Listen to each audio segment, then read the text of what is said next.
नमस्कार मंडळी, विदर्भ आवाज न्यूज चॅनल मध्ये सर्व प्रेक्षकांचे हार्दिक स्वागत। आज तुमच्यासाठी एक महत्त्वाचा विषय घेऊन आलो। इतिहास प्रेमी आणि शिवप्रेमींच्या जिव्हाळ्याचा विषय आहे। तो विषय असा की नागपूरच्या मध्यवर्ती संग्रहालयामध्ये शिवशस्त्र शौर्य गाथा या उपक्रमाअंतर्गत शिवकालीन शस्त्रास्त्र तथा छत्रपती शिवाजी महाराजांनी अफजल खान वधाच्या वेळेस जे शस्त्र वापरलं होतं वाघनख, त्या वाघनखांची प्रदर्शनी त्या संग्रहालयामध्ये लागली आहे। तर त्या संदर्भात 19 फेब्रुवारी रोजी छत्रपती शिवाजी महाराज जयंतीच्या निमित्तानं आपण विदर्भ आवाज चॅनल करिता ती स्टोरी केली आहे।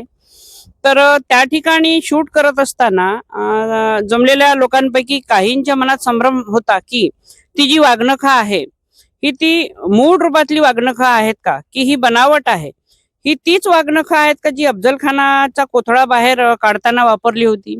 तर त्या संदर्भात पडताळणी करिता आपण उमरेडची तरुणी निकिता तेलरंधे ही लंडनच्या वारविक विद्यापीठात व्यवस्थापनाचे उच्च शिक्षण घेत आहे।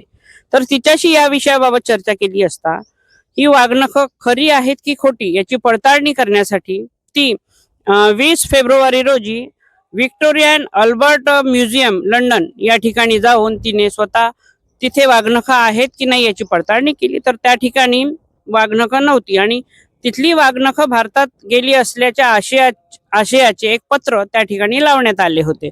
तर पुढील व्हिडिओ आपण पाहू शकता आणि त्यावरून आपल्याला कळेलच की ही जी नागपूरच्या मध्यवर्ती संग्रहालयात ठेवलेली वाघनख खरी आहेत की खोटी। चला तर पाहूया।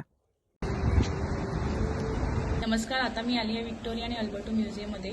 इथे महाराजांच्या काळाच्या तलवारी वगैरे ठेवल्या आहे आणि वाघनख सुद्धा होतं इथे, पण आता ते महाराष्ट्रामध्ये गेलेले आहे। चला आपण बघूया। मराठ्यांची तलवार आहे